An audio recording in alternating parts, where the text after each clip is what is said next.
आज आपण पाहणार आहोत इरा सेशन 36। तर सगळ्यात पहिले आपल्याला सेशनचा परिचय पाहायचा आहे।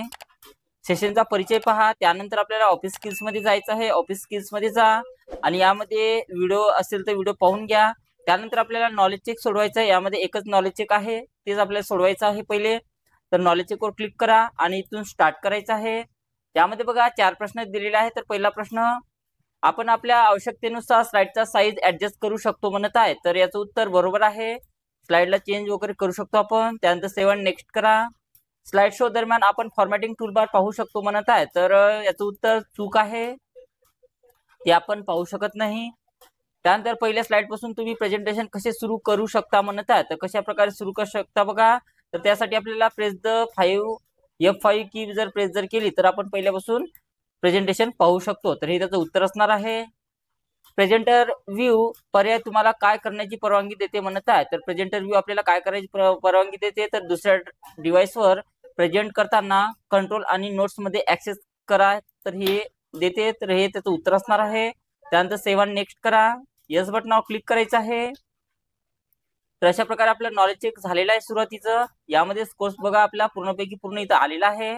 त्यानंतर आपल्याला सिम्युलेशन सोडवायचं आहे। तर सिम्युलेशनच्या याच्यावर क्लिक करा, त्यानंतर इथून स्टार्ट करायचं आहे। यामध्ये 2च प्रश्न दिलेले आहेत सिम्युलेशनचे, तर इथून चालू करा।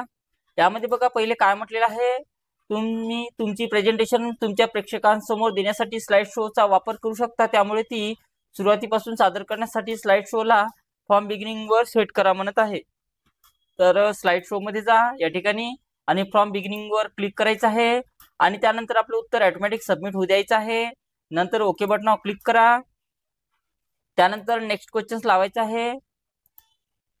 स्लाइड्स हाईड करणे विशेषतः उपयुक्त असते जेव्हा तुम्ही काही स्लाइड्स ऍड केलेल्या असतात पण त्या सध्याच्या प्रेझेंटेशनसाठी आवश्यक नसतात, त्यामुळे तुम्ही त्या स्लाइड हाईड करू शकता। त्यामुळे दिलेल्या प्रेझेंटेशन मधील स्लाइड नंबर 4 ला स्लाइड शो टॅबचा वापर करून हाईड करा म्हणत आहे। तर स्लाइड शो टॅब मध्ये जा आणि त्या हाईड स्लाइडचा ऑप्शन्स दिलेला आहे, त्याच्यावर क्लिक करा आणि त्यानंतर आपलं उत्तर ऑटोमॅटिक सबमिट होऊ द्यायचं आहे।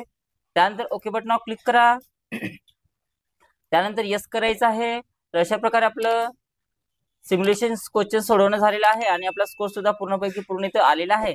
त्यानंतर आपल्याला सेल्फ पाथ लर्निंग सोडवायचं आहे। तर सेल्फ पाथ लर्निंग वर क्लिक करा। यामध्ये एकच प्रश्न दिलेला आहे, तर इथून प्रोसीड बटनावर क्लिक करा आणि इथून स्टार्ट करायचं आहे। तुमचे प्रेझेंटेशन एक्सटेन्शन लावून सेव्ह करा म्हणत आहे। तर कोणतं प्रेझेंटेशनला .pptx हे एक्सटेन्शन असते। तर पहिल्याच्यावर क्लिक करा आणि त्यानंतर 7 नेक्स्ट करायचं आहे। एंड एक्झाम वर इथे क्लिक करा नंतर। तर आपला स्कोर इथे पाहू शकतो पूर्णपैकी पूर्ण इथं आलेला आहे। त्यानंतर क्लोज करा त्याला। त्यानंतर आपल्याला गाइडेड डुएट वर सेल्फ सोडवायचा आहे। तर गाइडेड डुएट सेल्फ वर क्लिक करा आणि इथून स्टार्ट करायचं आहे। यामध्ये बघा 2 प्रश्न दिलेले आहेत, तर इथून चालू करा।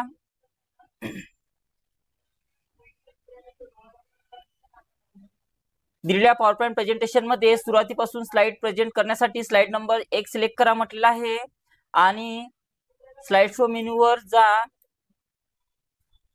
आता स्टार्ट हाईड शो ग्रुप मधील फ्रॉम बिगिनिंग ऑप्शनवर क्लिक करा। पुढील स्लाइड प्रेझेंट करण्यासाठी कीबोर्डवरील एरो की दाबा म्हणत आहे। तर आपल्याला अशा प्रकारे सांगितलेलं आहे। तर स्लाइड क्रमांक 1 वर जायचं आहे, स्लाइड शो मेनू वर जा म्हणत आहे। तर जसं स्टेप दिलेल्या तशा करायचं आपल्याला। आता स्टार्ट स्लाइड शो ग्रुप मधील फ्रॉम बिगिनिंग वर क्लिक करा म्हणत आहे। तर स्टार्ट बिगिनिंग वर क्लिक करा अशा प्रकारे आणि त्यानंतर राईट एरो याच्यात प्रेस करायचं आहे, म्हणजे दुसरी आपली स्लाइड आलेली आहे।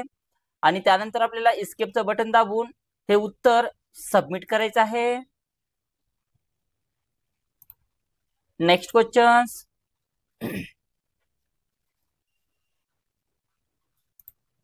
त्यानंतर बघा स्लाइड नंबर 3 वरून दिलेल्या पॉवर पॉईंट प्रेझेंटेशन प्रेझेंट करण्यासाठी स्लाइड 3 वर क्लिक करा म्हणत आहे। स्लाइड क्रमांक 3 वर जा। आता स्लाइड शो मेनू वर जा म्हणत आहे। तर स्लाइड शो मेनू वर जायचं आहे। त्यानंतर स्टार्ट स्लाइड शो ऑप्शन खाली करंट स्लाइड वर क्लिक करा म्हणत आहे। तर इथे फ्रॉम करंट स्लाइड वर क्लिक करा अशा प्रकारे। त्यानंतर एस्केपचं बटन दाबायचं आहे आणि त्यानंतर आपलं उत्तर सबमिट करा। तर अशा प्रकारे आपलं गाइडेड डुएट सेलचे सर्व प्रश्न झालेले आहे सोडून। त्यानंतर एंड एक्झाम वर क्लिक करायचं आहे, त्यानंतर यस बटनावर क्लिक करा। तर आपला स्कोर इथं पाहू शकतो आपण पूर्णपैकी पूर्ण इथं आलेला आहे। त्यानंतर आपल्याला शेवटचं सोडवायचं आहे सेशन कंप्लीशन टेस्ट, तर त्याच्यावर क्लिक करा आणि इथून स्टार्ट करायचं आहे। यामध्ये बघा 4 प्रश्न दिलेले आहेत। तर पहिला प्रश्न, हार्ड डिस्कची साठवून ठेवण्याची क्षमता सुधारण्याचा एक मार्ग हा असतो म्हणत आहे. तर कोणता आहे बघा, तर फाईल कम्प्रेशन प्रोग्राम्स आहे. त्याच्यावर क्लिक करा आणि त्यानंतर सेव्ह अँड नेक्स्ट करायचं आहे. रेड विषयी पुढीलपैकी कोणते गुणवैशिष्ट्य अयोग्य आहे म्हणत आहे. तर याचं उत्तर आहे बघा, एक उच्च क्षमता हार्ड ड्राईव्ह डिस्क आहे. तर याच्यावर क्लिक करा. हार्ड डिस्कची कार्यक्षमता सुधारण्याचे 3 मार्ग file compression, redundant arrange of inexpensive disk आणि डिस्क कॅचिंग आहे. तर याचं उत्तर बरोबर आहे. त्यानंतर सेव्ह अँड नेक्स्ट करा.